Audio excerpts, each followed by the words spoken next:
ஆண்டவராகிய இயேசு கிறிஸ்துவின் ஈடு இணையற்ற நாமத்தில் உங்கள் யாவருக்கும் அன்பின் வாழ்த்துக்கள். இந்த நல்ல நாளிலே உங்களோடு தேவனை ஆராதிக்கவும் துதிக்கவும் மகிமைப்படுத்தவும் செய்தி உங்களுக்கு முன்பதாக கொண்டு வரவும் உதவி செய்த தேவாதி தேவனுக்கே கொடான கொடி நன்றிகளை நான் செலுத்துகிறேன். கர்த்தர் நல்லவர். கடந்த நாட்களிலே முடியாத இயலாத சூழ்நிலையிலும் கர்த்தர் எங்களோடு இருந்தார். நீங்கள் யாவரும் எங்களுக்காக ஜெபித்தீர்கள், அதற்காக நன்றி. அநேகர் எங்களை தாங்கி எங்களுக்கு உதவி செய்து குடும்பமாய் பிள்ளைகளாய் எங்களை சந்தித்து எங்களுக்காக உங்களால் முடிந்த ஒவ்வொரு உதவிகளையும் நீங்கள் தாங்கினதை நான் நினைவு கூர்ந்து தேவாதி தேவனுக்கு கர்த்தருக்கு நான் உள்ளத்தின் ஆழத்திலிருந்து நான் நன்றி செலுத்துகிறேன். பலவீனத்திலே அவருடைய பலன் பூரணமாய் விளங்கும் என்று சொன்ன ஆண்டவருடைய பலன் இந்த நேரத்திலே நம்மை நிறுத்தி இருக்கிறது. ஹல்லேலூயா. நேற்றைய தினம் வரைக்கும் எனக்கு நம்பிக்கையே இல்லை. ஆண்டவரே, நான் என்ன செய்ய போகிறேன் அப்படின்னு யோசிச்சுட்டு இருந்தேன். ஆராதனையில் முகாமிலையும் அப்படித்தான். கடைசி வரை எப்படியாவது நடத்திடலாம். 19வது ஆண்டு வரைக்கும் நம்ம நடத்தினோம். 18வது ஆண்டு வரைக்கும் நடத்தினோம். அதன் பிறகு நம்மளால் நடத்த முடியாமல் போச்சு. இந்த தடவை எப்படியாவது நடத்திடணும்னு பிரயாசப்பட்டேன். ஆனால் தேவனுடைய சித்தம் அது அல்ல. அப்படி இருந்தது. அதுக்காக தேவனை துதிக்கிறேன். நல்லது, ஏதோ ஒரு காரணத்துக்காக கர்த்தர் அதை நிறுத்தி வைத்திருக்கிறார். நேற்றைய தினத்திலேயும் ரொம்ப பலவீனமாக இருந்த சூழ்நிலையில் நான் போய் மருத்துவரிடத்தில் ட்ரிப் போட்டு இந்த இடத்துல வந்து பலனாக நிற்க நல்ல 2-3 நாட்களாக நல்ல தூக்கம் இல்லை. அதனால ரொம்ப டயர்டாயிட்டோம்.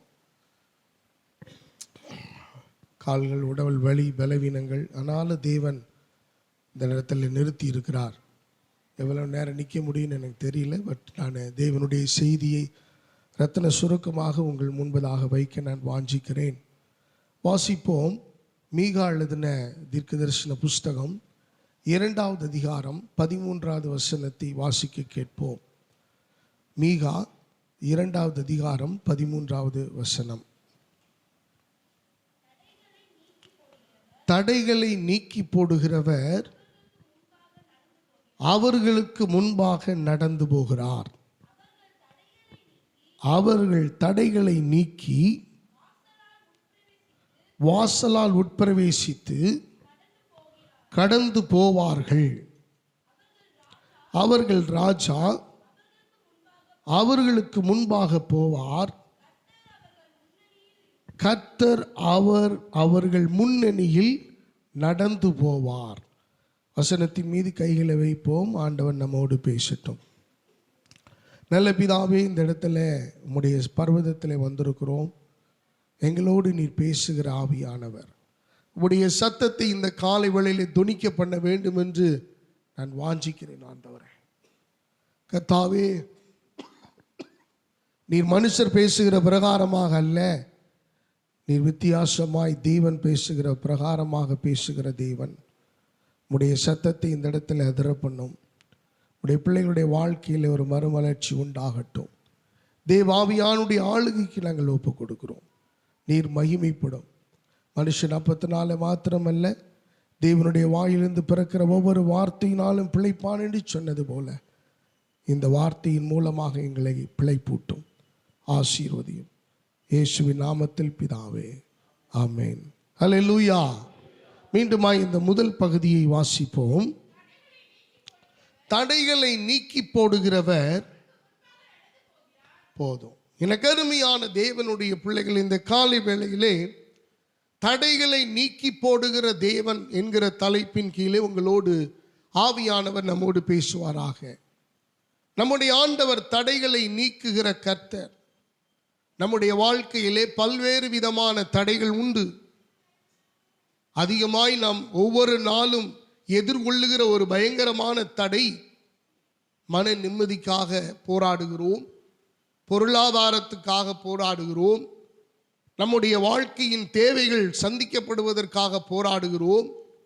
இப்படி பலவிதமான இன்னல்களிலே எப்படியாகிலும் நம்முடைய தேவைகள், நம்முடைய காரியங்கள் பூர்த்தியாக வேண்டும் என்பதற்காக பலவிதமான போராட்டங்களின் நடுவிலே தான் வாழ்ந்து கொண்டிருக்கிறோம்.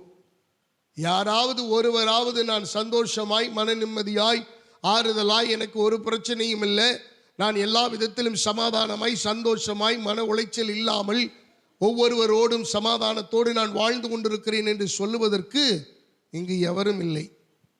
எல்லாருடைய வாழ்க்கையிலும் ஏதாவது ஒரு பகுதியிலே விக்கினங்கள், போராட்டங்கள், அக்கிரமங்கள், அநியாயங்கள், ஏமாற்றங்கள், வஞ்சகங்கள் இப்படி நிறைவேறிக்கொண்டுதான் இருக்கிறது. அதை எதிர்கொள்ள வேண்டிய ஒரு நிர்பந்தமான நிலைக்குத்தான் நாம் தள்ளப்பட்டு கொண்டிருக்கிறோம்.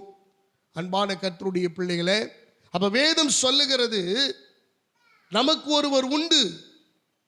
இந்த இடத்திலே மீகா தீர்க்கதரிசன புஸ்தகத்திலே அவர் பதிவு செய்கிறார், ஒரு நம்பிக்கையின் நாயகனை அவர் நமக்கு அறிமுகப்படுத்துகிறார். அவர் சொல்லுகிற காரியம், தடைகளை நீக்கி போடுகிறவர் உங்களுக்கு முன்பாக அவர் செல்லுவார். அருமையான கர்த்தருடைய பிள்ளைகளை, இது வெறும் வார்த்தையில் அல்ல, இது ஏதோ ஒன்று நம்முடைய மனதை இழகச் செய்வதற்காக அல்ல, ஏதோ ஒரு பரவச நிலையை உண்டாக்குவதற்கான வார்த்தை அல்ல. உண்மையாகவே அவர் யாரெல்லாம் அவரை நேசிக்கிறார்களோ, அவரை சார்ந்திருக்கிறார்களோ, அவரை பிடித்து கொண்டிருக்கிறார்களோ, அவரை நம்பிக்கொண்டிருக்கிறார்களோ, அவர் மேல் பிரியம் வைத்து நடக்கிறார்களோ, கற்பனைகளையும் கட்டளைகளையும் கை கொள்ளுகிறார்களோ, எதுவுமே தெரியல, ஆனால் அவருக்காக வாழ வேண்டும் என்று ஒன்று தெரியும் என்று எண்ணுகிறார்களோ, அவர்களுடைய வாழ்க்கையிலே தடைகளை நீக்கி போடுகிறவராய் அவர் செயல்படுவார். அருமையானவர்களே, அப்படிப்பட்ட ஆண்டவரைத்தான் நீங்களும் நானும் ஆராதித்து கொண்டிருக்கிறோம். நிறைய நேரங்களிலே நம்முடைய வாழ்க்கையிலே தடைகள், ஒவ்வொரு தடைகளும் ஒவ்வொரு மாதிரி. சில நேரங்களிலே சூறாவளியை போல தடைகள் வருகிறது, சில வேளைகளிலே சுனாமியை போல தடைகள் வருகிறது, சில வேளைகளிலே பாறைகளை போல, உயர்ந்த பாறைகளை போல, மலைகளை போல அது தகர்க்கவே முடியாது என்கிற நிலையிலே, அப்படி இறுகி போன நிலைமையிலே தடைகள் காணப்படுகிறது. சில நேரங்களிலே மனிதர்களே தடைகளாக நின்று கொண்டிருக்கிறார்கள். சில நேரங்களிலே நமக்கு விரோதமான பகைமையாய் எதிர்த்து நிற்கிற சத்துருக்கள் தடையாய் நின்று கொண்டிருக்கிறார்கள். சில நேரங்களிலே செய்ய வேண்டும் என்கிற ஆர்வம் உண்டு, அதை செய்தால் நமக்கு இப்படிப்பட்ட நல்ல நிலைமை உண்டாகும் என்கிற நம்பிக்கை உண்டு, நமக்கு மனதிலே தைரியம் இருக்கிறது. ஆனால் எதையுமே செய்ய முடியாதபடிக்கு நமக்கு இருக்கிற பொருளாதார தடைகள். ஆர்வம் உண்டு, வாஞ்சை உண்டு, மனதிலே தைரியம் உண்டு, ஞானம் உண்டு, அறிவு உண்டு, அதிலே நல்ல புலமை வாய்ந்ததான அனுபவங்கள் உண்டு, எல்லாரையும் நமக்கு தெரியும். இப்படி செய்தால் இப்படிதான ஆசீர்வாதங்கள் எல்லாம் நமக்கு வரும் என்று நம்முடைய கண்களுக்கு முன்பாக தெரிகிறது. ஆனால் ஒன்று கூட செயல்படுத்த முடியாதபடிக்கு நம்மிடத்திலே மூலதனம் இல்லை. மூலதனம் இல்லாத நிலையிலே என்ன செய்வதென்று அறியாது தவித்து தடைகள் நமக்குள்ளாகவே இருக்கிறதை உணர முடியாதபடிக்கு எப்படி இதிலிருந்து மீண்டு வருவதென்பதே தெரியாத நிலையில் நாம் தள்ளப்படுகிறோம். அருமையான கர்த்தருடைய பிள்ளைகளே, அவர்களை பார்த்து, நம்மை பார்த்து, இந்த நிலைமையிலே போய் கொண்டிருக்கிற நம்மை பார்த்து தான் கர்த்தர் சொல்லுகிறார், தடைகளை நீக்கி போடுகிறவர் அவர்களுக்கு முன்பாக கடந்து போவார்.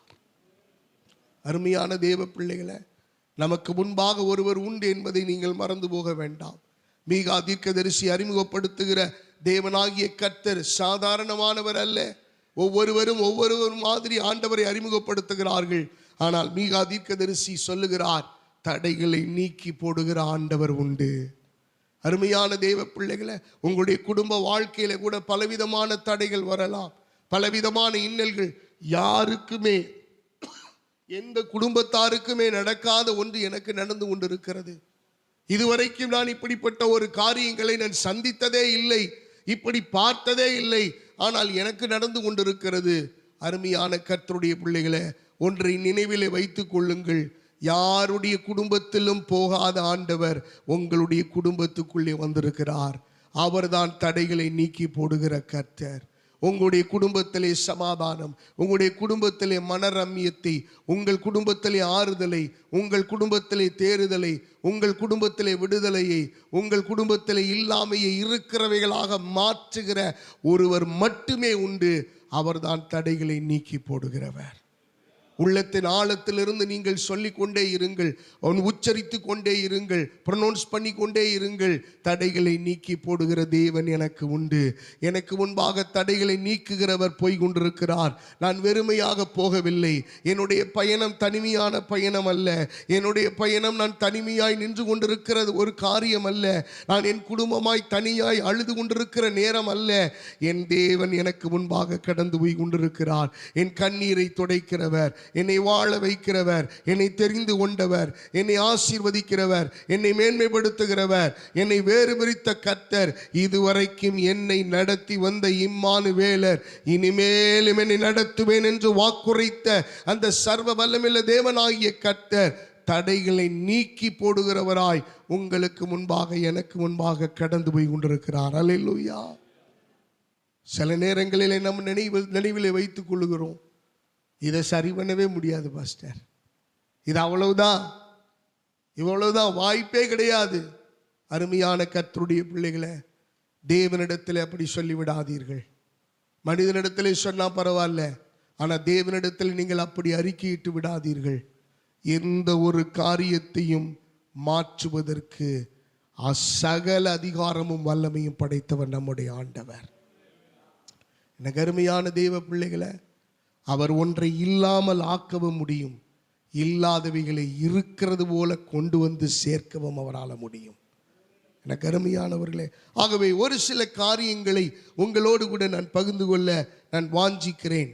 இந்த சூழ்நிலைகளை அல்லது நம்முடைய வாழ்க்கையில் வருகிற இந்த தடைகளை எப்படி நாம் மேற்கொள்ளுவது, அல்லது ஆண்டவர் அதை எப்படி கையாளுகிறார், ஆண்டவருடைய ஆளுமை எப்படி இந்த தடைகளை எல்லாம் நொறுக்கி போடுகிறது என்கிற விஷயங்களை உங்களுக்கு முன்பதாக ரொம்ப சுருக்கமாய் நான் பகிர்ந்து கொள்ள ஆவியானவர் உதவி செய்வாராக.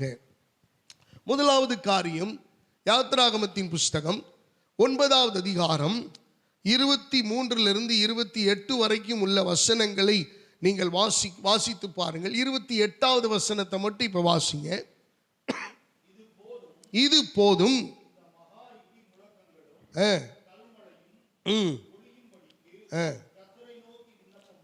கர்த்தரை நோக்கி விண்ணப்பம் பண்ணுங்கள்,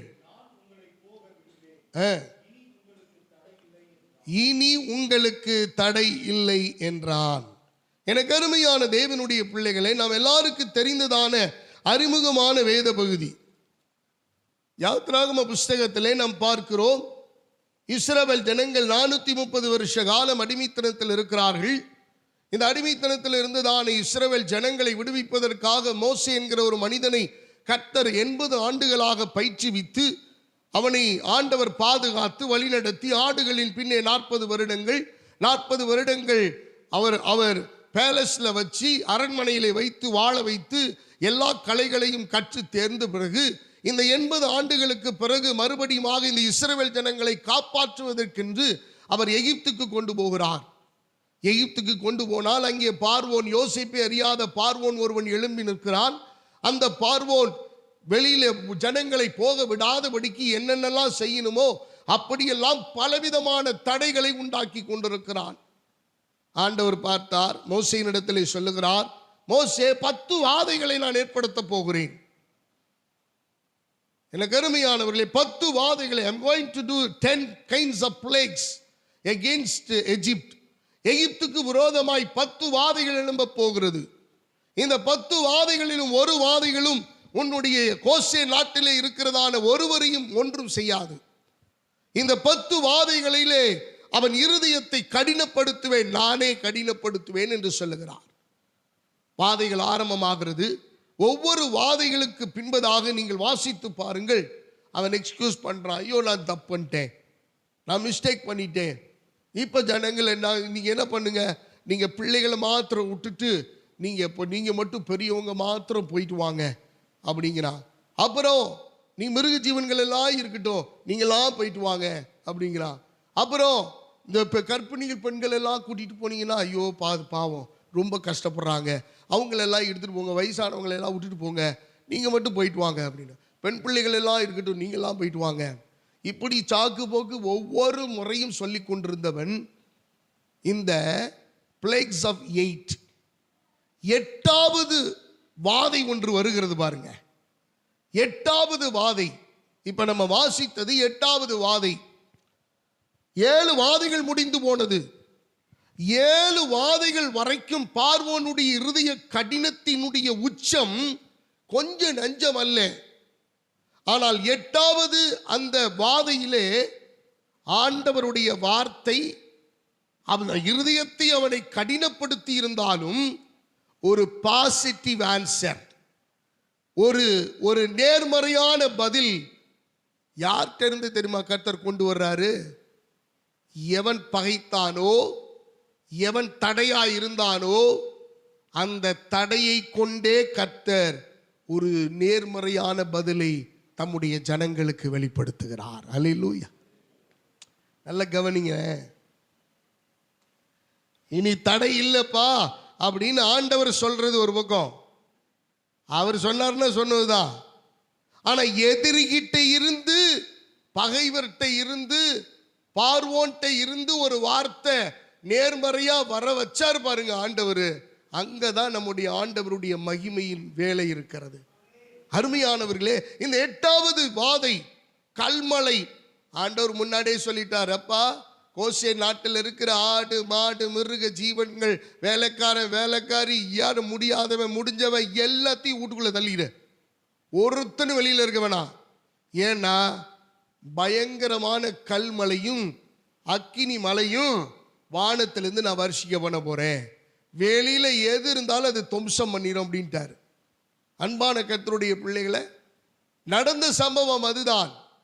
அடிச்சு நொறுக்கி எல்லா எகிப்தில் இருந்ததான எல்லா மிருக ஜீவன்களும், அலட்சியமா இருந்த அத்தனை பேருடைய மிருக ஜீவன்களும் மனிதர்களும் போய் சேர்ந்துட்டாங்க. ஒன்று கூட மிச்சம் இல்லை. அப்படிப்பட்ட சூழ்நிலையிலே தான் இந்த பார்வோன், அந்த வார்த்தையை நீங்க வாசிங்க, 9வது அதிகாரம் 28வது வசனம். கர்த்தரை நோக்கி விண்ணப்பம் பண்ணுங்கள், நான் உங்களை போக விடுவேன். அப்ப முதல்ல இது போதும்.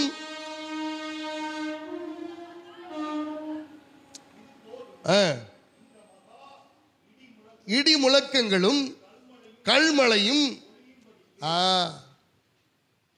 எனக்கு அருமையானவர்களே, இது போதும், எங்களால தாங்க முடியல, இது போதும். இந்த இடி முழக்கமும் கல்மழையும் எங்களால தாங்க முடியல. ஆகவே கர்த்தரை நோக்கி நீங்க விண்ணப்பம் பண்ணுங்கள். நீங்க என்ன பண்ணுங்க? விண்ணப்பம் பண்ணுங்கள், நான் உங்களை போக விடுவேன், இனி உங்களுக்கு தடை இல்லை. அருமையான கர்த்தருடைய பிள்ளைகளை, இந்த காலை வேளையிலே கர்த்தர் நம்மோடு சொல்லுகிற வார்த்தை அதுதான். இதுவரைக்கும் நமக்கு ஆண்டவர் சொன்னார், ஏப்பா உனக்கு ஒரு பிரச்சனை இல்லை, நாம கேட்கல. உன்னை விடுதலையாக்க போறேன், நமக்கு நம்பிக்கையே இல்லை. இப்ப ஆண்டவர் செய்கிற காரியம் என்ன தெரியுமா? யார் உனக்கு தடையா இருந்தார்களோ, யார் உனக்கு தடையை உண்டாக்கி கொண்டிருந்தார்களோ, யார் உனக்கு மதில் சுவர் போல உனக்கு தடையை உண்டு பண்ணினார்களோ, அவர்கள் வாயிலிருந்தே கர்த்தர் இந்த வார்த்தையை உங்களுக்கும் எனக்கும் தருகிறார். எனக்கு அருமையானவர்களே, இனி உங்களுக்கு தடை இல்லை. எத்தனை பேர் விசுவாசிக்கிறீங்க? நான் விசுவாசிக்கிறேன். இனி உங்களுக்கு தடை இல்லை, இனி உங்களுக்கு தடை இல்லை. எந்த ஒரு காரியம், ஒருவேளை இதுவரைக்கும் உங்களுக்கு நம்பிக்கையே இல்லாம இருந்திருக்கலாம். ஆண்டவர் வாக்கு பண்ணாரு பாஸ்டர், ஆண்டவர் வாக்கு தத்தத்தை கொடுத்தாரு, இத்தனை ஆண்டுகளா நான் ஜெபம் பண்ணிக்கிட்டே தான் இருக்கிறேன், ஆனா ஒண்ணுமே இல்லை. இப்ப ஆண்டவர் சொல்லுகிற ஒரு காரியம் எதிர் முனையிலிருந்து வருகிறது, உன்னை பகைத்தவர்களிடத்திலிருந்து வருகிறது, உன்னை கீழே தள்ளணும் அப்படிங்கிற நிலைமையில உன்னை தள்ளி போட்டவரிடத்திலிருந்து வருகிறது. எனக்கு அருமையானவர்களே, இனி உங்களுக்கு தடை இல்லை.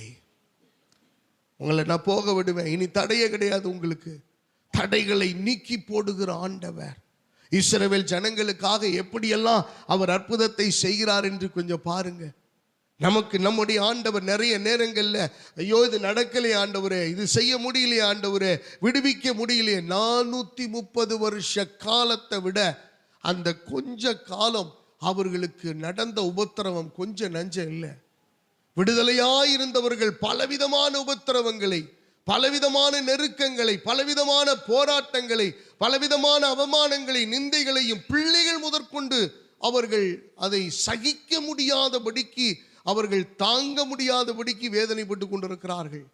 ஆனால் கர்த்தர் பார்வோனை கொண்டு சொல்லுகிற ஒரு வார்த்தை, இனி உங்களை போக விடுறேன், இனி உங்களுக்கு தடை இல்லை. உங்க உள்ளத்தை பார்த்து சொல்லுங்க, இனி எங்களுக்கு தடை இல்லை. தேவன் சொன்ன வார்த்தை உண்மை உள்ளது. எனக்கு அருமையான தேவ பிள்ளைகளை, இனி தடையா ஒருவேளை இது வரைக்கும் இருந்திருக்கலாம், இதுக்கு முதல்ல இருந்திருக்கலாம், ஆனா இனி தடை இல்லாத ஒரு காரியம். ஏன் தெரியுமா? தடை இல்லை. இனி எல்லாரும் பார்வோன் பின்னாடி போயிட்டு இருந்தீங்க, ஆனா இனி கர்த்தருக்கு முன்பாக போக வேண்டிய காலம் வந்து விட்டது. ஹல்லேலூயா. இனி மனுஷனை நம்பி போன காலம் போயிடுச்சு. இனி தேவனை நம்பி ஓடுற காலம் வந்துருச்சு. இனி பணத்தை நம்பி ஓடுற காலம் முடிஞ்சு போச்சு.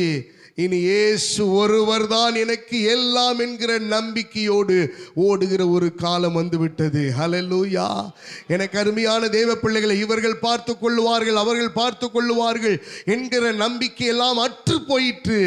இப்ப இனி கர்த்தர் என்னை பார்த்து கொள்ளுவார், கர்த்தர் என்னை நடத்துவார், கர்த்தர் என்னை வாழ வைப்பார், கர்த்தர் என்னை உயர்த்துவார், கர்த்தரின் பொருளாதார நெருக்கடியை மாற்றுவார், கர்த்தர் என்னை ஆசீர்வதிப்பார், கர்த்தரின் பிள்ளையை உயர்த்துவார், என்னுடைய சகல காரியங்களையும் அவரே பொறுப்பெடுத்துக் கொள்வார் என்கிற நம்பிக்கையின் நாட்களை கர்த்தர் நமக்கு கொடுத்திருக்கிறார். காரணம், இனி நான் வேற ஒருவரோட பயணம் பண்ண போறதில்லை, என் கர்த்தரோடு நான் பயணிக்க போகிறேன். ஹல்லேலூயா.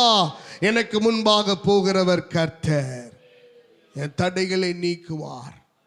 அருமையான தேவ பிள்ளைகளை, இந்த விசுவாசத்தோடு நீங்க பயணிங்க, இந்த விசுவாசத்தோடு இருங்க. எந்த ஒரு காரியத்திலையும் எனக்கு முன்னாடி நீங்க போங்க ஆண்டவரே, எனக்கு முன்னாடி நீங்க போங்க ஆண்டவரே. அது எப்பேற்பட்ட தடையாக இருந்தாலும், எப்பேற்பட்ட தடைகளை உங்களுக்கு முன்பாக வைத்து நிறுத்தினாலும், என் தேவன் தடைகளை நொறுக்கி போடுகிறவர்.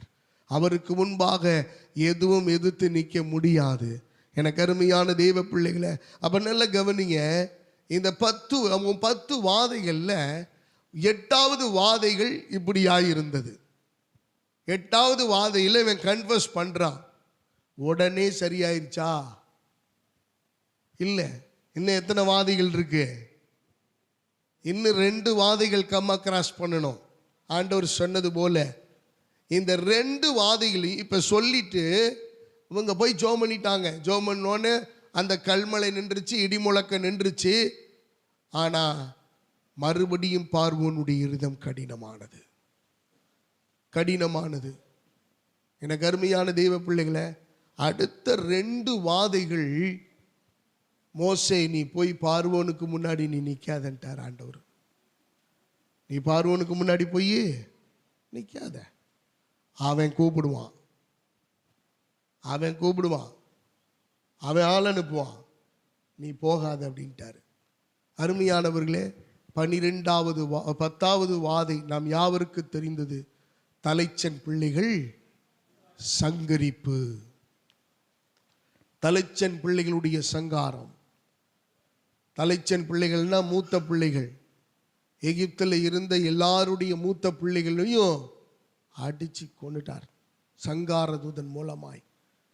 அழுகுரல் இல்லாத வீடுகள் இல்லை என்று சொல்லப்பட்டது. எனக்கு அருமையான தெய்வ பிள்ளைகளை, ஆண்டவர் சொன்னார் அல்லவா, ஆண்டவர் ஒரு பகைவனுடைய வாயிலிருந்து, எதிரியுடைய வாயிலிருந்து ஒரு பாசிட்டிவான ஆன்சரை நமக்கு வர பண்ணி இருந்தால் அது கர்த்தர் நமக்கு கொடுத்த ஒரு மிகப்பெரிய அடையாளம். ஏன் தெரியுமா? அவர் சொன்னது போலவே அந்த 10வது வாதையின் இறுதியில் எல்லாரும் வெள்ளுடைமைகளையும் பொன்னுடைமைகளையும், வெள்ளி உடைமைகளையும் பொன்னுடைமைகளையும் வஸ்திரங்களையும் ஆகாரங்களையும் தங்களிடத்திலிருந்து வைத்திருந்த அத்தனை பொருட்களையும் கொடுத்து, எங்களை விட்டு நீங்கள் முதல்ல வெளியில போங்கன்னு அனுப்புறாங்க. அருமையானவர்களே, ஆண்டவர் பார்வோன் தடை பண்ணி கொண்டே இருந்தான். ஆனா 10வது வாதையில இனி உங்களுக்கு தடை இல்லை என்று 8வது வாதையில சொன்னார் பாருங்க. அது 10வது வாதையின் நிறைவில் அவர்கள் தடையில்லாமல் இஸ்ரவேல் அஞ்சனங்கள் எகிப்தை விட்டு விடுதலையாகி வந்தார்கள். அல்லேலூயா. நல்ல கவனிங்க, ஆண்டவர் கஷ்டப்பட்டு விடுதலையாகி உங்களை கொண்டு வரணுன்ற அவசியம் இல்லை. இலகுவாய் அந்த இடத்திலிருந்து உங்களை எடுத்து கொண்டு போக அவர் வாஞ்சை உள்ள தேவனாயிருக்கிறார். எனக்கு அருமையானவர்களே, நீங்களும் நானும் நிறைய நேரங்களில் வெளியில் வந்தால் போதும் அப்படின்ற நிலைமையில நம்ம நினைக்கிறோம். இல்லை, அவர் லகுவாய் நம்மளை தூக்கி கொண்டு போய் வைக்கிற கர்த்தர். இஸ்ரவேல் ஜனங்கள் அத்தனை 6 லட்சம் புருஷர்கள், மிருக ஜீவன்கள் எல்லாம் பத்திரமாய் வெளியில கொண்டு வந்து கர்த்தர் வைத்தார்.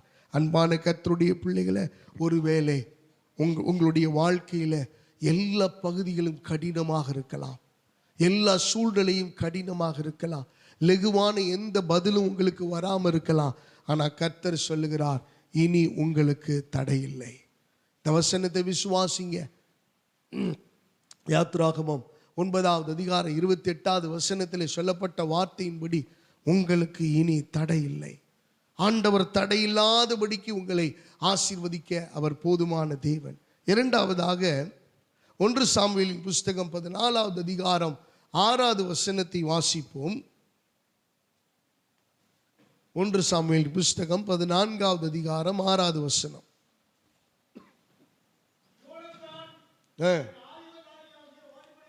வாலிபனை நோக்கி,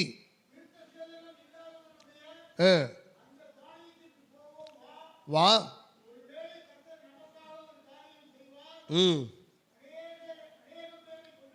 அநேகம் பேரை கொண்டாகிலும் கொஞ்சம் பேரை கொண்டாகிலும் ரட்சிக்க. எனக்கு அருமையான தெய்வ பிள்ளைகளை, ஆண்டவர் ரட்சிக்க கர்த்தருக்கு தடையில்லை. யோனத்தானுடைய வாலிபனாகிய ஆயுததாரியும் அவர்கள் பெலிஸ்தரின் பாளையத்துக்குள்ளே போக வேண்டும் என்று விரும்புகிறார்கள். இது ஏன் விரும்புகிறாங்க அப்படின்னா, பெலிஸ்தருடைய பாளையம், அந்த பாளையம், அந்த தானியம் பெரிய அளவில் இருந்துச்சு. அவர்களுடைய இராணுவ தளவாடங்கள் யாரும் லேசுபட்டா உள்ள போக முடியாது. அவ்வளவு இலகுவா உள்ளே போய் பிரவேசித்து பெலிஸ்தர்களை கொல்லுவதற்கான வாய்ப்புகளே இல்லை. இதில் இன்னொரு மைனஸ் பாயிண்ட் சொல்றேன். 1 சாமுவேலின் புஸ்தகம் 13வது அதிகாரம் 22வது வசனத்தை வாசிங்க. யுத்த நாள் வந்தபோது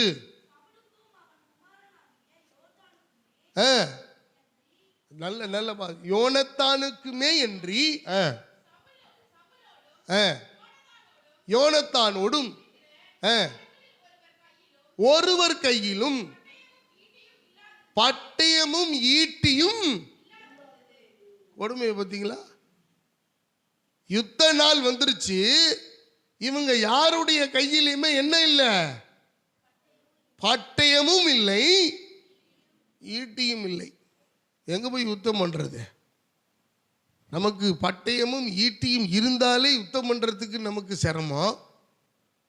இப்ப பட்டயமும் இல்லை, ஈட்டியும் இல்லை, இப்ப யுத்தத்துக்கு போகணும். இப்ப எப்படி யுத்தம் பண்ணலாம்னு யோசிச்சுக்கிட்டு உட்காந்துருக்குறாங்க. ஏன்னா யுத்தம் பண்ணணும்னா என்ன வேணும்? ஆயுதங்கள் வேணும். இவங்கள்ட்ட ஆயுதத்தை கூர்மையாக்குற அரங்கெல்லாம் அவங்கள்ட்ட இருந்துச்சு. அரங்கள் இருந்தது, ஆனால் ஈட்டி இல்லை, அதனுடைய ஆயுதம் இல்லை. எந்த கைப்பிடியோட சொன்ன எந்த விதமான ஆயுதங்களும் அவங்களிடத்தில் இல்லாதிருந்தபடினாலே, பட்டயம் இல்லாதிருந்தபடினாலே அவர்கள் வெறும் கையோடு நின்று கொண்டிருந்தார்கள். இவங்கெல்லாம் ஒரு பக்கம் தூங்கிட்டு இருக்கிறாங்க, யோசிச்சுக்கிட்டு இருக்கிறாங்க. யாரு? சவுலோட இருக்கிற, அவர்களோடு இருக்கிற ஆயுததாரிகள், எல்லா சிப்பாய்களும் அவர்களோடு கூட இருக்கிறார்கள். இப்ப யோனத்தானும் அவனுடைய வாலிபனாகி ஆயுததாரியும் 2 பேரும் போறாங்க. போகும்போது 2 பேர் தான். இப்ப இவன்கிட்ட ஒரு பட்டயம் இருக்கு, ஆயுததாரிகிட்ட ஒரு பட்டயம் இருக்கு, அவ்வளவுதான். இப்ப 2 பேரும் புறப்பட்டு போறாங்க. புறப்பட்டு போன விஷயம் சவுலுக்கும் தெரியாது, அந்த பாளையத்துக்குள்ள இருந்த ஒருத்தருக்கும் தெரியாது. இவங்க 2 பேருக்கு மட்டும்தான் தெரியும். இவர்கள் புறப்பட்டு போகிறார்கள். கண்ணு கட்டின தூரத்தில் பெலிஸ்தரின் தானியம், அந்த பாளைய இராணுவ தளவாடங்கள் தெரிகிறது. அப்படியே அந்த பக்கமும் போய் வந்து கொண்டு இருக்கிறார்கள். இரவு காவலாளர்கள் காவல் காத்து கொண்டிருக்கிறார்கள். அப்பத்தான் யோனத்தானுக்கு ஒரு அசாதாரணமான தைரியம், யோனத்தானுக்கு ஒரு அசாதாரணமான ஒரு நம்பிக்கை. சாதாரணமான விஷயம் அல்ல. உள்ள போயிட்ட மாட்டிட்டாங்கன்னா எப்படியெல்லாம் கொடுமைப்படுத்தி சாகடிக்கணுமோ அப்படியெல்லாம் கொடுமைப்படுத்தி சாகடிப்பாங்க. ஆகவே ஒரு ஒரு முரட்டு தைரியம்னு சொல்லலாம், அல்லது ஆண்டவர் மேல நம்பிக்கை, ஆண்டவர் மேல ஒரு அசாதாரணமான நம்பிக்கை. அதைத்தான் நம்ம இந்த இடத்துல வாசிச்சோம். 1 சாமுவேல் 14வது அதிகாரம் 6வது வசனத்துல யோனத்தான் தன் ஆயுததாரியாகிய வாலிபனை நோக்கி, விருத்த சேதனம் இல்லாதவர்களுடைய அந்த தானியத்திற்கு போவோம் வா, ஒருவேளை கர்த்தர் நமக்காக ஒரு காரியம் செய்வார், அநேகம் பேரை கொண்டாகிலும் கொஞ்சம் பேரை கொண்டாகிலும் ரட்சிக்க கர்த்தருக்கு தடையில்லை. ஹல்லேலூயா. சத்தமா சொல்லுவோமா? ஹல்லேலூயா. அருமையான கர்த்தருடைய பிள்ளைகளே, இந்த இடத்துல நம்ம கவனிக்க வேண்டிய ஒரு 3 காரியங்கள் உண்டு இந்த வசனத்துல. நல்ல கவனிங்க. முதல்ல அவர் சொல்லுகிறார், விருத்த சேதனம் இல்லாதவர்களுடைய அந்த தானியத்திற்கு போவோம் வா. எனக்கு அருமையான தேவ பிள்ளைகளை, நிறைய நேரங்கள்ல அபிஷேகம் பெற்ற நாம அபிஷேகம் பெறாதவர்களை கண்டு பயந்து போகிறோம். ஏன் தெரியுமா? நமக்குள்ள இருக்கிற அபிஷேகம் போதுமான அளவுக்கு கொழுந்து விட்டு எரிகிற அனுபவம் இல்லை. அபிஷேகம் இருக்கிறது, ஆனால் அந்த அபிஷேகத்தினுடைய தன்மை குறைந்திருக்கிறது. அந்த அபிஷேகத்தை தீமூட்டி எழுப்பி விடல, அந்த அபிஷேகத்தை நம்ம கொழுந்து விட்டு எரிய பண்ணல. அந்த அபிஷேகம் நமக்குள்ள கொழுந்து விட்டு எரிமையானால், வசனம் நமக்குள் பிரவேசிக்குமேயானால், கர்த்தருடைய வார்த்தை உள்ளே போகுமேயானால், நீ அமர்ந்திருக்கிற நீ எழுந்து ரைஸ் அகெயின், எழுந்திரு எழுந்திரு என்று சொன்ன அந்த வார்த்தையின்படி அந்த பரிசுத்த ஆவியானவருடைய வல்லமை நமக்குள்ளே கொழுந்து விட்டு எரிகிற போது, எனக்கு அருமையான தேவ பிள்ளைகளை, நம்ம இந்த விருத்த சேதனம் இல்லாதவர்களுடைய பாளையத்தை, அந்த வார்த்தை நம்மை ஒருபோதும் அச்சப்படுத்தி விட முடியாது. அல்லேலூயா. இத்தனை பேருக்கு புரியுது நான் சொல்றது? விருத்த சேதனம் இல்லாதவர்களுடைய, ரட்சிக்கப்படாத அல்லது அபிஷேகம் பெறாதவர்களை கண்டு நாம பயப்பட வேண்டிய அவசியம் இல்லை, நாம சங்கடப்பட வேண்டிய அவசியம் இல்லை, அவங்களுடைய வார்த்தை நம்மை புண்படுத்த வேண்டிய அவசியம் இல்லை. எனக்கு அருமையான கர்த்தருடைய பிள்ளைகளை, 1 சாமுவேல் புஸ்தகம் 17வது அதிகாரம் 36வது வசனம், தாவீது கோலியாத்துக்கு முன்பதாக போய் நிற்கிற அவன் முற்பட்ட போது அவன் சொன்ன வார்த்தை என்ன தெரியுமா? விருத்த சேதனம் இல்லாத இவனும் அந்த கரடியை போல சிங்கத்தை போல ஒன்றுதான் என்று சொன்னான். உரலிலேயே சொல்லுவோமா? அன்பான கர்த்தருடைய பிள்ளைகளை, யோசித்து பாருங்கள். விருத்த சேதனம் இல்லாத இந்த பெலிஸ்தியன், நான் ஏற்கனவே அடித்து கொன்று போட்ட அந்த சிங்கத்தை போல கரடியை போல இவனும் ஒருத்தன் தான் ஐயா, அடிச்சு தூக்கிடுவேன். தேவனுடைய அந்த அபிஷேகத்தினுடைய உச்சம் விருத்த சேதனம் இல்லாதவர்களை கண்டு, அல்லது அவருடைய வார்த்தைகள் நம்ம எந்த விதத்திலையும் அட்டாக் பண்ணுன்ற அவசியமே கிடையாதுங்க. நமக்குள்ள இருக்கிற அபிஷேகம் விருத்த சேதனம் இல்லாதவர்களை மடங்கடிக்க பண்ண வல்லமை உள்ளது. அல்லேலூயா. கர்த்தருக்கு மகிமை உண்டாவதாக. இந்த இடத்துல சொல்லுகிற காரியம், 2வது சொல்லுகிறார், ஒருவேளை கர்த்தர் நமக்காக ஒரு காரியம் செய்வார். அந்த யோனத்தானுடைய நம்பிக்கையின் வார்த்தையை பாருங்க. கர்த்தர் ஒருவேளை நமக்காக ஒரு காரியம் செய்வார். இவங்க 2 பேரும் இங்க வந்திருக்கிறது யாருக்குமே தெரியாது. தகப்பனாகிய சவுலுக்கு தெரியாது, அங்க இருக்கிற அந்த தகப்பனுடைய ஆயுததாரிக்கு தெரியாது, அங்கு இருந்தவர்களோடு ஒரு ஜனங்கள் ஒருவருக்கும் தெரியாது, யுத்த வீரர்களுக்கு தெரியாது, வேலைக்காரர்களுக்கு தெரியாது, காவல் காக்கிறவர்களுக்கு தெரியாது, யாருக்குமே தெரியாது. பெலிஸ்தரின் பாளையத்துக்குள்ளே போவதற்கு இவர்கள் முற்பட்டு கொண்டிருக்கிறார்கள். அப்பதான் சொல்ற, வா போவோம், என்ன நடந்தாலும் பரவாயில்ல, கர்த்தர் நமக்காக ஒரு காரியம் செய்வார். அன்பான கர்த்தருடைய பிள்ளைகளை, தடைகளை நீக்கி போடுகிறவரை பார்த்து நீங்களும் நானும் சொல்லணும், ஆண்டவரே கர்த்தர் எனக்காக ஒரு காரியம் செய்வார். அல்லேலூயா. எனக்கு அருமையான இந்த ஒரு காரியம் போதுங்க, பெரிய பெரிய விஷயம்லாம் நடந்துரும். ஒரே ஒரு காரியம் போதும் ஆண்டவருக்கு. அன்பானவர்களே, அப்ப ஆண்டவர் ஒரு காரியம் செய்வார் என்கிற நம்பிக்கையோடு அவர்கள் புறப்பட்டு போய் கொண்டிருக்கிறார்கள். இப்ப கொடுமை என்னன்னா, இவர்கள் வந்திருக்கிறார்கள் பெலிஸ்தர்களுக்கு தெரிஞ்சு அவங்க விரட்டிட்டு வந்தாங்கன்னா, இவங்க கையில ஒண்ணுமே இல்லை, பட்டயமே இல்லை, ஈட்டியும் இல்லை. அவங்க வந்தாங்கன்னா, நம்ம வாங்க எல்லாரும் உட்காருங்க அப்படின்னு நாங்கள் ஷார்ப் பண்ணி கொடுக்குறோம்னு எங்கள்கிட்ட ரொம்ப இருக்குது, அதனால நாங்கள் கூர்மைப்படுத்தி கொடுக்குறோம் அப்படித்தான் சொல்லலாம். அதுக்குள்ளே அடித்து தொமிச்சு எடுத்துருவானுங்க. ஆனால் தேவன் மேல் வைத்திருந்த அந்த அலாதி நம்பிக்கை யோனத்தானுக்கு, கர்த்தர் நமக்காக ஒரு காரியத்தை செய்வார். அன்பான கர்த்தருடைய பிள்ளைகளை, தடைகளை நீக்கி போடுகிறவர், உங்களுக்கு முன்பாக போகிறவர், அவர் உங்களுடைய தடைகளை இனி உங்களுக்கு தடையில்லை என்று சொன்ன ஆண்டவர், சொல்ல வச்ச ஆண்டவர், எதிரிகளிடத்திலிருந்து அந்த வார்த்தையை நமக்காக கொடுத்த ஆண்டவர். இப்ப அவர் சொல்றாரு, எனக்கு அருமையான தெய்வ பிள்ளைகளே, உங்களை ரட்சிக்க கர்த்தருக்கு தடையில்லை. எனக்கு அருமையான தெய்வ பிள்ளைகளை, அது எப்படி ஒரு காரியத்தை உங்களுக்காக செய்ய அவர் வல்லமையுள்ள தேவன். கர்த்தர் நமக்காக ஒரு காரியத்தை செய்வார்னு நீங்க மனப்பூர்வமா நம்புங்க. அந்த நம்பிக்கையோடு இருங்க. உங்களுக்கு ஒரு அசாதாரணமான நம்பிக்கை இருக்கணும். நீங்க விருத்த சேதனம் இல்லாத ஒரு ஆளை பெருசா வச்சுக்கிட்டு நீங்க ரொம்ப டம்மியா இருக்கிறீங்க. விருத்த சேதனம் பண்ணப்பட்ட, அபிஷேகம் பண்ணப்பட்ட, தேவனால் தெரிந்து கொள்ளப்பட்ட உங்களையும் என்னையும் தான் கர்த்தர் முதன்மையாக வைக்க விரும்புகிறார். எனக்கு அருமையானவர்களை, விருத்த சேதனம் இல்லாதவனை கண்டு நீ பயப்படாத. விருத்த சேதனம் இல்லாதவனை நினைச்சு அவனுடைய வார்த்தைகள் உன்னை புண்படுத்த வேண்டிய அவசியமே இல்லை. விருத்த சேதனம் பண்ணப்பட்டதான, கர்த்தரால் அபிஷேகம் பண்ணப்பட்ட நீங்களும் நானும் அவர்களை காட்டிலும் பல ஆயிரம் மடங்கு விசேஷித்தவர்கள்.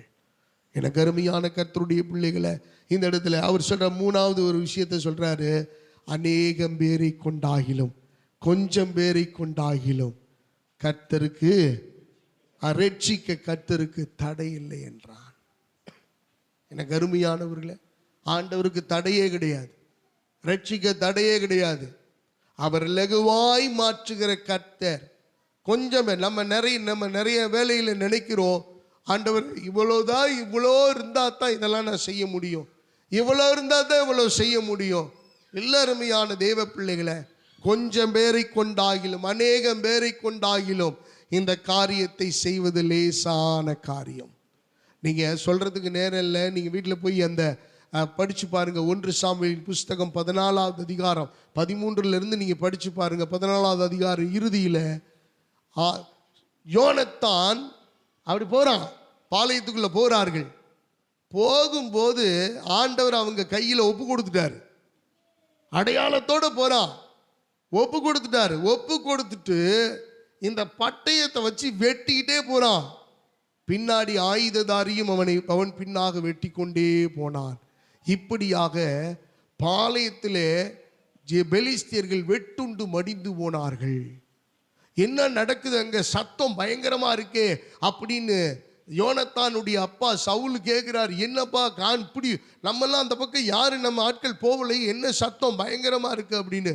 அப்போ ஒருத்தன் சொல்றான், அப்பா என்னன்னு தெரியல, அவங்களே வெட்டுண்டு அவங்க ஒருத்தருக்கு ஒருத்தர் கலகம் உண்டாயிருச்சு போல் இருக்கு, அவங்களே அடிச்சுக்கிட்டு சாகுறாங்க, அங்கே பாருங்க பயங்கரமா இருக்கு அப்படின்னு தூரத்திலேருந்து பார்த்து கொண்டிருக்கிறார்கள். சவுலுக்கு சந்தேகம் வந்துருச்சு, எப்பா நம்மெல்லாம் கரெக்டாக இருக்கிறோமான்னு முதல்ல லக்கம் பாரு அப்படின்னு. இலக்கம் பார்த்தா யார் யார் இல்லை, 2 பேர், யோனத்தானும் வாலிபனாகிய ஆயுததாரியும் இல்லை. அருமையான தெய்வ பிள்ளைகளை, கொஞ்சம் பேரை கொண்டாகிலும் அநேகம் பேரை கொண்டாகிலும் ரட்சிக்க கர்த்தருக்கு தடையில்லை. அருமையானவர்களே, கிதியோன்ட கர்த்தர் சொன்னாரு, மீதியானியரை ஒரே மனுஷனை முறியடிப்பது போல முறியடிப்பாய். முறியடிச்சாங்க. எனக்கு அருமையான தெய்வ பிள்ளைகளை, தாவீது போய் நிற்கிறாரு கோலியாத்துக்கு முன்னாடி. 40 நாள் இரவும் பகலும் ஒரு பெரிய இராணுவ கூட்டமே தூங்கி எந்திரிச்சுக்கிட்டு இருக்குது. ஒருத்தனாலே ஒன்றும் கமக்கராஸ் பண்ண முடியல. தாவீது வருகிறார். ஒரே மனிதனை கொண்டு பெலிஸ்தரினுடைய கூட்டத்தையே முறியடிக்கிறார். அல்லேலூயா. அன்பான கர்த்தருடைய அன்பான தேவனுடைய ஜனமே, அப்ப கர்த்தர் நம்முடைய வாழ்க்கையில மிக அருமையாய், எண்ணிக்கை நிறைய இருந்தா நம்ம ஜெயிச்சிடலாம், எண்ணிக்கை குறைவா இருந்தா நம்ம தோத்துருவோம் அப்படிங்கிற நம்பிக்கையெல்லாம் நம்மை பொறுத்தது. அதெல்லாம் மனிதனுடைய சிந்தனை. கர்த்தருக்கு இந்த எண்ணிக்கையெல்லாம் பெரிய விஷயமே கிடையாது. எனக்கு அருமையான தேவ பிள்ளைகளை, நீங்கள் கடந்த நாட்களில் பார்த்துருப்பீங்க, அமெரிக்காவில் கலிஃபோர்னியாவில் லாஸ் ஏஞ்சல்ஸ், லாஸ் வேகாஸ் என்று சொல்லப்படுகிற இடத்துல ஒரு பயங்கரமான தீ விபத்து நடந்து அங்கே இருந்தவங்கெல்லாம் யாரும் ஏழையெல்லாம் கிடையாது. ஏழையெல்லாம் கிடையாது. நம்மளை மாதிரி ரொம்ப கஷ்டப்படுறவங்கெல்லாம் கிடையாது. ஒவ்வொருத்தருமே பார்த்தீங்கன்னா 3000 கோடி, 2000 கோடி, 20,000 கோடி, 6 லட்சம் கோடி, அப்படி அது மாதிரி போயிட்டே இருக்கும் ஒரு லெவல். எல்லா சினிமா நடிகர்கள், பெரிய பெரிய பிஸ்னஸ் மேக்னெட்டு, அப்படி பயங்கரமான லக்ஸூரியஸ் பீப்புள் தாங்க. அப்போ தீ அணைப்பு வீரர்கள் போராடுகிறார்கள். இப்போ இந்த தீ எங்கேருந்து வந்துச்சுன்னே தெரியல. ஒவ்வொருத்தரும் ஒவ்வொரு மாதிரி போடுறாங்க, ஒவ்வொருத்தர் மாதிரி. இன்றைக்கி நிறைய ஏஐ வந்ததுனால, ஆர்டிஃபிஷியல் இன்டெலிஜென்ஸ் வந்ததுனால அந்த வீடியோவே மாடிஃபை பண்ணி நிறைய போட்டுக்கிட்டு இருக்கிறாங்க. ஆனால் ஒரிஜினலாக கொஞ்சம் வீடுகள், அங்கே இருந்த வீடுகள்லாம் எரிஞ்சு போனது உண்மைதான். அந்த நகரமே எரிஞ்சிருச்சு. வீடுகள் எரிஞ்சதை ஒழிய மற்றபடி இந்த ஹாலிவுட் அதெல்லாம் எரியல. அதெல்லாம் சும்மா சித்தரிச்சு போட்டிருக்கிறாங்க. மற்றபடி இந்த வீடுகள் தான் எரிஞ்சு போச்சு. இப்போ இவ்வளவு நஷ்டத்துலேயும் அந்த ஃபயர் ஃபைட்டர்ஸ் அவங்க சொன்ன தகவல் என்ன தெரியுமா? எப்படி இது இவ்வளோ தூரம் ஃபயர் ஆனிச்சுன்னு தெரியல. ஒன்று, ஒரு சாதாரணமாக தீ வச்சு அல்லது சிலிண்டர் வெடிச்சு அப்படின்னா ஒரு 5 வீடு 10 வீடு தான் போகணும். ஆனால் இவ்வளவும் பண்ணுறதுக்கு எப்படி பிடிச்சிது அப்படின்னு தெரியல. நம்பர் 1. 2வது, தீயணைப்பு வீரர்கள் போராடுகிற போது ஒரே ஒரு காற்று வீசிக்கொண்டே இருந்ததாம். காற்று, நெருப்பு எரிகிற போது காற்று அடிக்க ஆரம்பிக்குமானால் நம்ம எந்த சூழ்நிலையிலையும் அந்த நெருப்பை என்ன செய்ய முடியாது, கண்ட்ரோல் பண்ணவே முடியாது. நான் அப்போ தான் யோசித்தேன், ஒரு காற்று காடைகளை கொண்டு வந்தது. ஒரு காற்று காடைகளை எடுத்து கொண்டு போய் சமுத்திரத்தில் போட்டது. எனக்கு அருமையான தேவ பிள்ளைகளை, ஒரு காற்று இவ்வளவு பயங்கரமான அற்புதங்களையும் அதிசயங்களையும் செய்ய முடியுமே. ஆனால் ஆண்டவருக்கு கொஞ்சம் பேர் அதிகம் பேர் அப்படின்லாம் இல்லை. மனுஷனே இல்லைன்னாலும் ஒரு காற்று போதும், ஒரு மழை போதும், ஒரு தென்றல் போதும். எதை செய்யணுமோ அதை கர்த்தர் செய்து முடிப்பார். அல்லேலூயா. அப்ப தடைகளை நீக்கி போடுகிற கர்த்தர் நமக்கு முன்பாக அவர் கடந்து போகிறார். உங்க வாழ்க்கையிலையும் என் வாழ்க்கையிலையும் அதைத்தான் ஆண்டவர் செய்ய விரும்புகிறார். யோனத்தானுடைய வாழ்க்கையில் இருந்த நம்பிக்கை, இந்த 3 காரியங்கள் எனக்கு அருமையானவர்களே, அவன் விசுவாசித்ததான அந்த நம்பிக்கை பெலிஸ்தரின் விருத்த சேதனம் இல்லாத இந்த பெலிஸ்தரினுடைய தானியத்துக்கு போவோம் வா, ஒரு நம்பிக்கையோட. எனக்கு அருமையான தெய்வ பிள்ளைகளை, அந்த நம்பிக்கையோடு புறப்பட்டு போனான். கர்த்தர் நமக்காக ஒரு காரியம் செய்வார் என்கிற நம்பிக்கை அவனுக்குள் இருந்தது. 3வது, அவர் கொஞ்சம் பேரை கொண்டாகிலும் அநேகம் பேரை கொண்டாகிலும் இந்த காரியத்தை ரட்சிக்க அவருக்கு தடை இல்லை. பட்டயத்தை நம்பல யோனத்தான் தன்னுடைய திறமையை நம்பல, தன்னுடைய தாளந்த நம்பல, தன்னிடத்தில் இருக்கிற செல்வாக்க நம்பல, தன்னிடத்தில் இருக்கிற பலத்தை நம்பல, தன்னிடத்தில் இருக்கிறதான ஆயுததாரியின் மேல நம்பிக்கை வைக்கல, பரலோகத்தின் தேவன் மேல் நம்பிக்கை வைத்தான். நீங்களும் நானும் பரலோகத்தின் தேவனை மாத்திரம் நம்புங்க. உங்க வாழ்க்கையில கர்த்தர் நிச்சயமாய் அவர் தடைகளை நீக்கி போடுகிறவராய் அவர் செயல்படுவார். ஒருவேளை பொருளாதார தடை இருக்கலாம், உங்களுக்கு குடும்பத்தில் தடை இருக்கலாம்.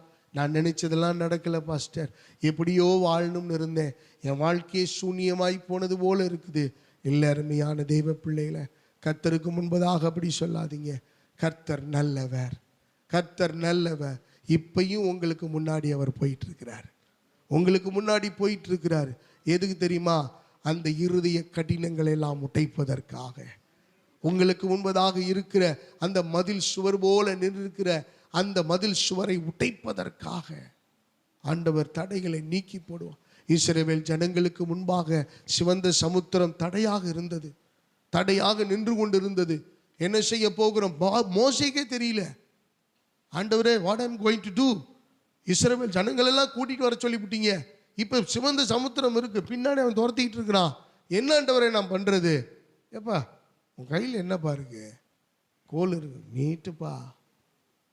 நீட்டின போது சிவந்த சமுத்திரம், அந்த தடையாயிருந்த சிவந்த சமுத்திரம் அவர்களுக்காகவே வழிவிட்டது, அவர்களுக்காகவே வழியை கொடுத்தது.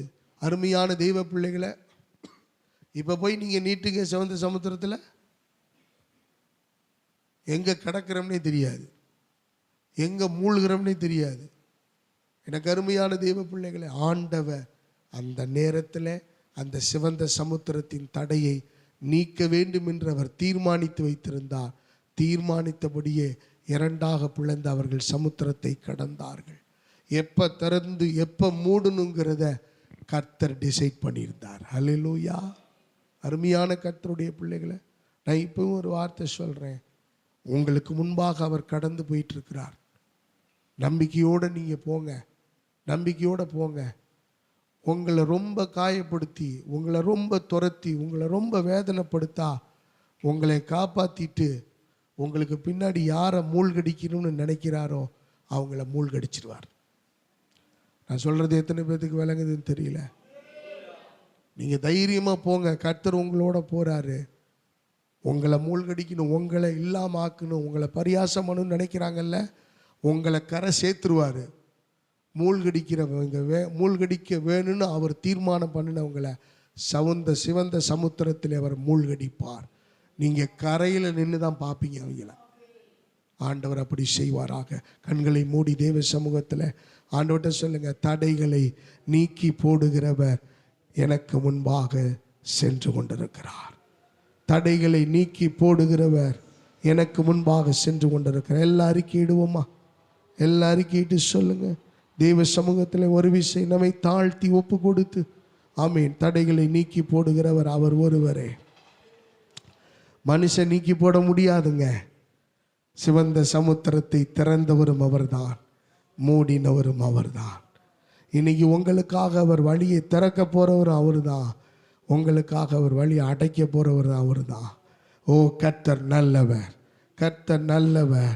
நல்ல விசுவாசத்தோடு அறிக்கையிட்டு கர்த்தருக்கு நன்றி செலுத்தி முழு மனதோடு, முழு ஆத்துமாவோடு, முழு மேளத்தோடு கர்த்தருக்கே நன்றி செலுத்தி, மகிமையின் ஆண்டவருக்கு நன்றி செலுத்தி, உத்தம தெய்வத்துக்கு நன்றி செலுத்தி, ஹல்லேலூயா, give God the glory.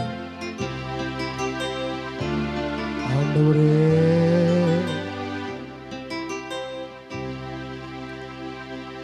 தடையில்லாத ஒரு வாழ்க்கை, கர்த்தரோட நம்ம பயணிக்கும் போது, கர்த்தரோட நம்ம இணைந்திருக்கும் போது அவர் நிச்சயமாகவே நமக்கு உதவி செய்ய அவர் வல்லமையுள்ள தேவனாயிருக்கிறார், வல்லமையுள்ள தேவனாயிருக்கிறார். ஆண்டவரே, உமக்கு ஸ்தோத்திரம் ஆண்டவரே. Glory to Jesus. ஆமென். கர்த்தாவே, உமக்கு ஸ்தோத்திரம். ஆண்டவர்கிட்ட ஒப்பு கொடுப்போம் நம்ம எல்லாரும்.